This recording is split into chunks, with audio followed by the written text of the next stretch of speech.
Can you believe this? America's team has now gone nearly 30 years without a Super Bowl appearance, let alone a championship. And this week, the man at the center of it all finally said the quiet part out loud.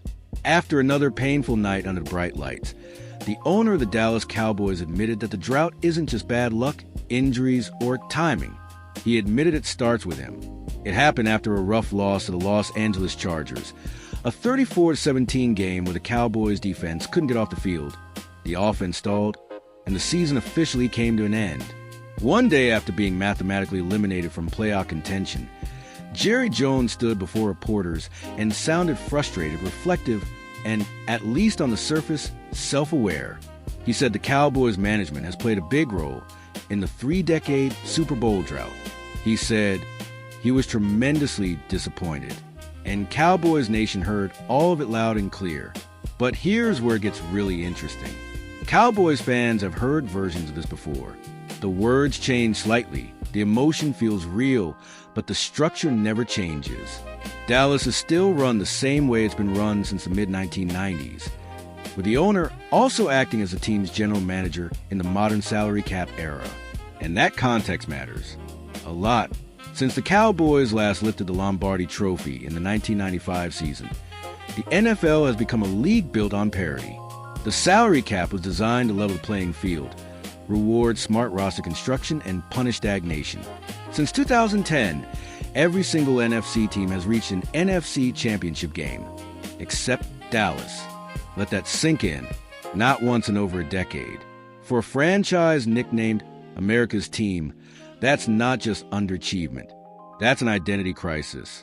From a tactical standpoint, this season exposed the same cracks we've seen before. The defensive line struggled control games, the linebacker depth was tested weakly, and the secondary never truly settled. Offensively, protection issues at tackle forced quicker reads, limited downfield concepts, and put even more pressure on the quarterback. And while the skill talent flashed, consistency never followed. These aren't small fixes. These are structural problems.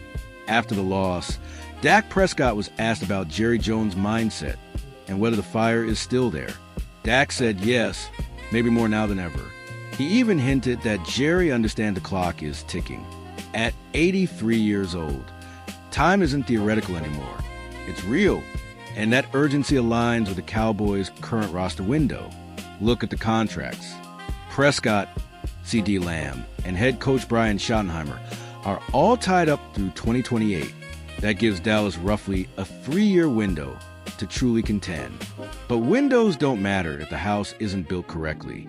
And right now, this roster still needs major work on defense, along the defensive line, and in long-term personnel planning. This is where experts across the league start saying the same thing, quietly or loudly. The Cowboys don't lack stars, they lack structure.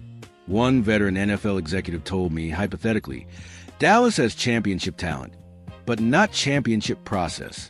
Talent alone doesn't survive January. Another former scout put it even more bluntly. You can't run a modern NFL team like it's 1994. And 1994 matters.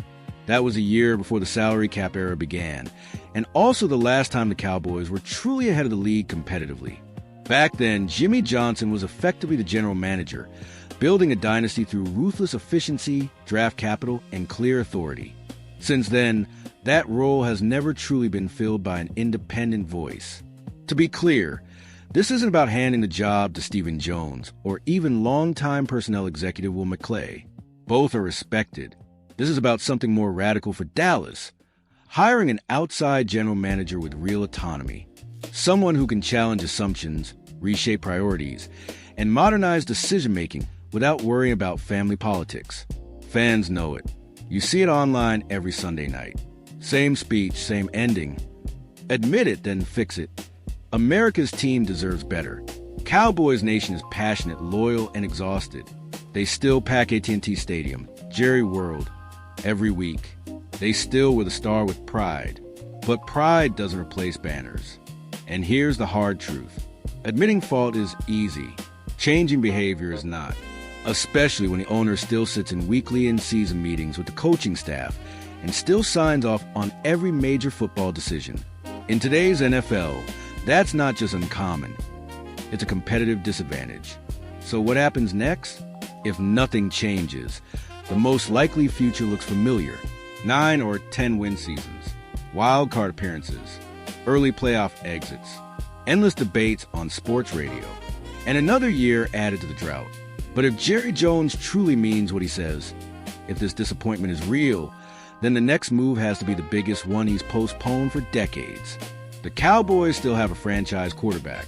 They still have elite playmakers. They still have the brand, the history, and the fan base of America's team.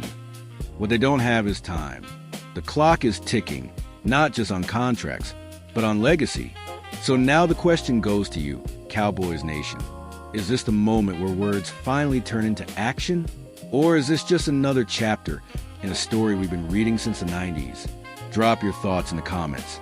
Hit that like button if you're riding with the star no matter what, and subscribe, because the next decision could define the future of the Dallas Cowboys for a generation.